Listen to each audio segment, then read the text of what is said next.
naimariwe titire inyasha naimariwe titire inyasha irekere dara naimariwe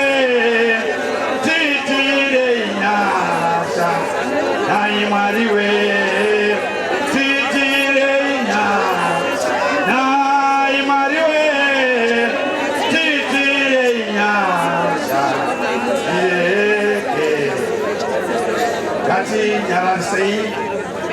Nyaransei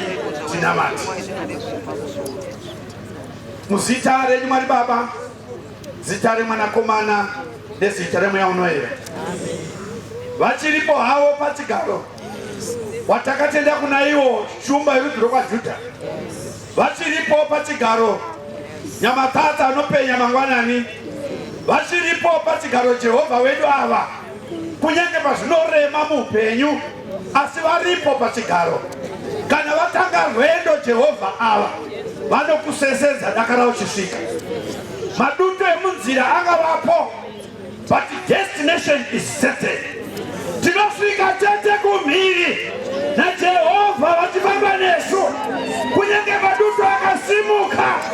tibatsirei Mwari mutisimbise tisvike kumhiri kune rubatsiro rwedu runodiwa ikoko mazita baba edu kudenga manerwano nekutaura kunesu nemutoo unoshamisa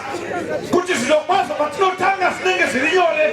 asi fambe zvinenge zvaakurema as long vari pakati pedu enda undovamutsa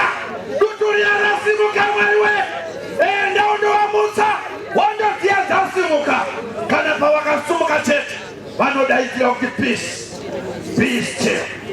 nazvino ndiri kutaura kumadzinza matabva peace